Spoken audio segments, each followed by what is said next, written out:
یوان readily آپ کو یاد ہوگا ایک دور میں طالبان کی قید میں رہیں افغانستان میں، اور پھر بعد میں وہ مسلمان ہو گئیں.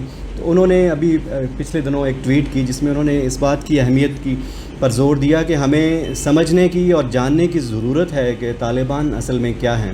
انہوں نے chief of defence general sir نک کارٹر، جو کہ افغانستان میں برطانوی فوج کی طرف سے متعین رہے ہیں، ان کا اسکائی نیوز کو دیا گیا ایک انٹرویو، اس کا ایک چھوٹا سا حصہ انہوں نے ٹویٹ بھی کیا. تو اس میں بڑی واضح طریقے سے بات کی جنرل سر نک کارٹر نے، اور بتایا کہ طالبان اصل میں ہے کیا. یاد رہے کہ جنرل نک کارٹر یہ وہی برطانوی فوجی اہلکار ہیں جن سے امریکی فوج کو افغانستان کی ان کی تعیناتی کے دوران شکایت رہی کہ وہ اس طرح افغانیوں کے خلاف ایکشن نہیں لیتے جس طرح لینا چاہیے، اور یہ کہ انہوں نے اپنے ٹروپس کو ایئر سپورٹ بھی مہیا نہیں کی، یعنی انہوں نے فضائی بمباری اس طرح نہیں کی جس طرح امریکی چاہتے تھے. بہرحال ہم بات کرتے ہیں جنرل سر نک کارٹر نے جو انٹرویو دیا اس میں انہوں نے کہا کہ لوگوں کو یہ سمجھنے کی، جاننے کی ضرورت ہے کہ طالبان اصل میں کیا ہیں. انہوں نے کہا کہ یہ مختلف قبیلوں کے افراد کا ایک گروہ ہے.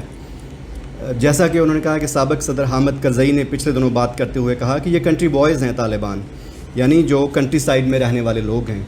اور جنرل نک کارٹر نے کہا کہ طالبان بیسیکلی ان کی زندگی، جو طالبان کی جو پشتونوں کا کوڈ ہے پشتون ولی، وہ اس کے تحت یہ زندگی گزارتے ہیں.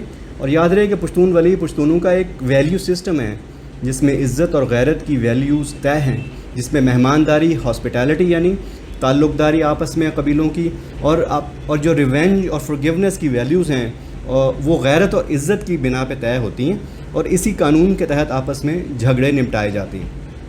اور وہ کہتے ہیں کہ طالبان انہی ویلیوز کے تحت زندگی گزارتے ہیں. اگر یہ کسی کو پناہ دے دیں تو پھر اسے کسی قیمت پر دوست دشمن کے حوالے نہیں کرتے. ماضی میں آپ نے دیکھا ہوگا ایسا ہوا ہے. پھر میں حوالہ دیتا ہوں ونسٹن چرچل کا، جس نے لکھا تھا پشتونوں کے بارے میں کہ the Pashtun tribes are always engaged in a private اور پبلک وار، کہ یہ ہمیشہ ایک لڑائی لڑ رہے ہوتے ہیں.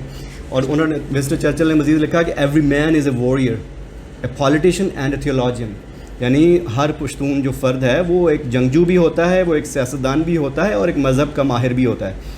Every large house hold is a real feudal fortress, nothing is ever forgotten in every debt and no debts are left unpaid. یہ بالکل صحیح لکھا ہے چرچل نے، اور بہت سال پہلے، یعنی وہ یہ بات لکھ گئے ہیں تقریباً 1 صدی پہلے، لیکن آج بھی اتنی ڈیولپمنٹ ترقی کے باوجود شاید یہ پشتون کلچر پہ بات صحیح ہے.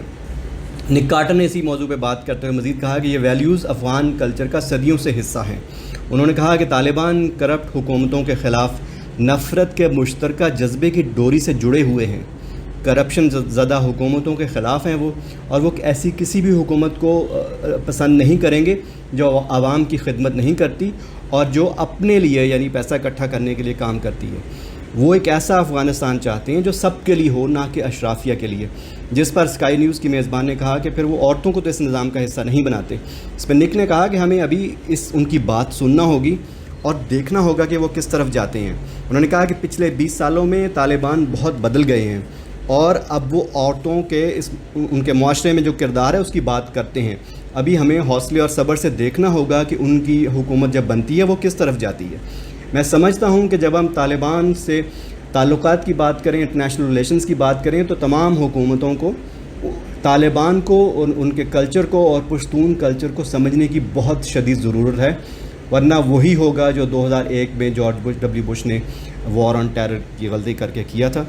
یہ آج کا میرا ان پٹ ہے اس پہ.